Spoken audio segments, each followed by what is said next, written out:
Ingin belajar bersama Buya Yahya kapanpun dan dimanapun? Dapatkan segera flashdisk MP3 Buya Yahya. Berisikan berbagai materi kajian lengkap bersama Buya Yahya.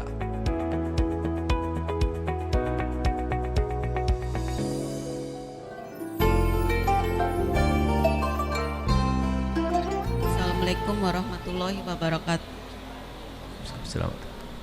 Izin bertanya Buya, di keluarga saya ada 4 bersaudara. Yang satu itu mempunyai keyakinan yang berbeda. Apa? Keyakinan yang berbeda. Muslim tapi tetap. Bukan Muslim. Baik. non, ya. Baik. Dari awal kita sudah menasehati sampai kita nangis-nangis Buya. Tapi kayaknya nggak ada perubahan dari. Asalnya Islam juga. Iya. Keluar dari Islam. Iya. Murtad. Baik. Nah, akhirnya seperti putus asa tuh Buya, karena semakin kita berusaha untuk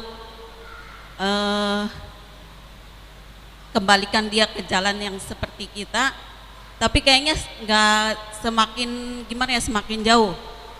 Nah, sebatas apa kita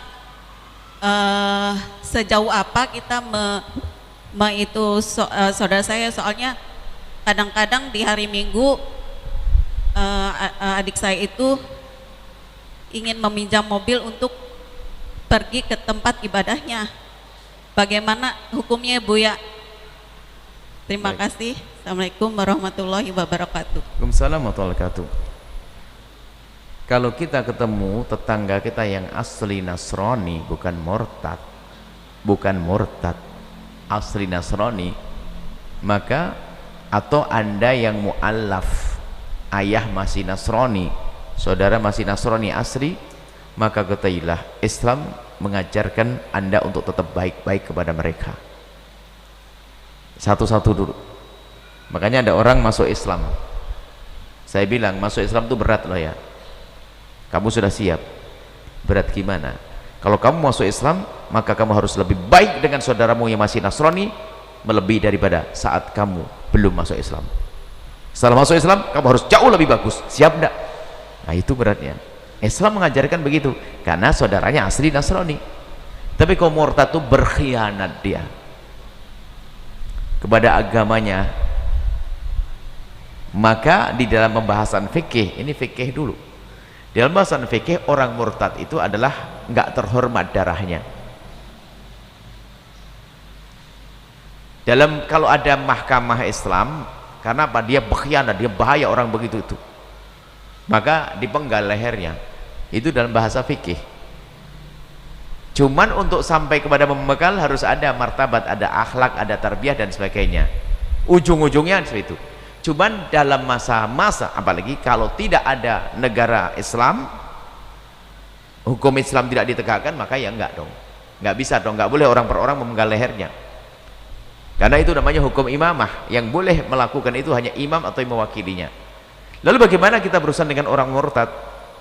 Maka kalau Anda urusan dengan mereka, Anda tidak boleh memberi makan kepada dia, memberi minum kepada dia, kecuali dalam irama cinta untuk membawa dia kepada kebaikan. Kalau hanya memberi saja tidak.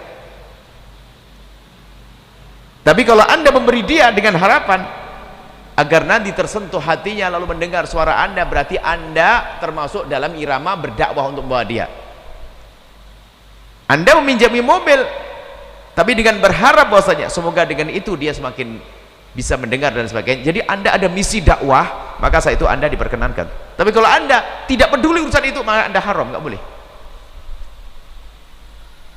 Sehingga diajarkan Islam sampai orang murtad pun bahasanya kamu jangan memberi dia kecuali bang ada harapan kamu menyelamatkan dia. Paham ini mana? Jadi harus ada kerinduan menyelamatkan dia. Ini beda hukum fikihnya itu begitu, tapi cuman kadang-kadang di dalam orang yang membenci Islam itu yang dilihat penggal lehernya, ininya proses untuk dipenggal leher ini panjang, ada istitab, bahkan nanti diminta tobat. Diminta tobat ini sendiri adalah usaha bagaimana dia kembali, bukan langsung murtad penggal leher begitu. Memang hukumnya murtad penggal leher karena dia berkhianat. Cuman untuk sampai di penggal leher itu prosesnya, proses mengajak, kita himbau, kita rayu untuk kembali dan seterusnya. Karena di sini tidak ada syariat yang ditegakkan untuk itu, maka niatlah untuk berdakwah dan tidak ada batasnya, ya. Maka ada dua yang Anda lakukan. Pertama, tetap berusaha untuk mengajak dia dan tidak ada batasnya. Anda tidak boleh memberi apapun kecuali Anda niatkan. Semoga dengan ini Anda niat untuk merayu dia, untuk membawa kepada kebaikan, untuk kembali. Yang kedua adalah memahamkan kepada orang di kiri kanannya bahwasanya dia salah jalan, supaya orang tidak mengira bahwasanya kebaikan Anda. Mereka mengatakan, dia begitu aja juga tetap dibaikin, ya kan? Dia dibaikin, dia murtad pun dibaikin. Saya juga murtad, gak ada masalah, nanti dibaikin. Nah, itu yang Anda salah. Anda pahamkan dia adalah murtad. Wahai saudara-saudaraku semuanya, dia murtad. Tetap dia harus kita tarik, kita rayu, kita hebat-hebatan dengan setan. Setan merayu dia, kita rayu dia. Jadi kalau saya memberi dia, bukan karena saya muliakan dia, tapi karena saya sayang kepada dia, ingin kembali. Biar anak yang lain tuh tahu kalau kita memberi dia bukan karena penghargaan kepada kafiran. Coba kalau nggak tahu, tiba-tiba diberi ini, murtad aja begitu. Murtad saya juga nggak takut. Anak-anak yang lain juga murtad saya nggak takut. Pun ini abang, kakak, bibi itu nggak marah juga saya yang lain murtad. Maka tampakkan pada saudara besarnya itu adalah satu kesalahan. Dan ini mohon maaf, ini tidak ada urusannya saya mencaci agama Nasrani, Hindu, Buddha, tidak. Agama orang asli Hindu kita hormati dia sebagai tetangga yang Hindu. Nasrani, jika Anda tetangga kami, Anda lapar, wajib Anda gunakan. Kami hanya bicara orang dari saudara yang semula muslim kemudian dia murtad karena dia berkhianat. Itu naudzubillah. Dan kita banyak doa setelah itu, ya, supaya tidak Anda mengambil langsung dibunuh. Apa itu bunuh? Anda tidak boleh, hukum imamah Anda tidak boleh menjalaninya. Lalu Anda caci dan sebagainya, bisa saja tambah jauh.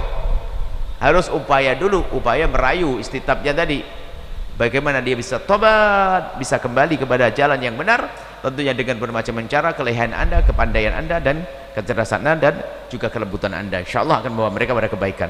Jika pada akhirnya kalau memang tidak bisa, ya sebelumnya dia bakal dipenggal. Kalau pun tidak dipenggal lehernya di dunia karena ada hukum Islam di situ, maka di akhirat akan selama-lamanya, naudzubillah. Kasihan dia. Seperti itu, wallahu a'lam bishawab. Sahabat Al-Bahjah TV, setelah menyaksikan video ini, jangan lupa bersolawat kepada baginda Nabi Muhammad. Shollu ala Nabi Muhammad. Allahumma sholli alaihi wa ala alihi wa sahbihi.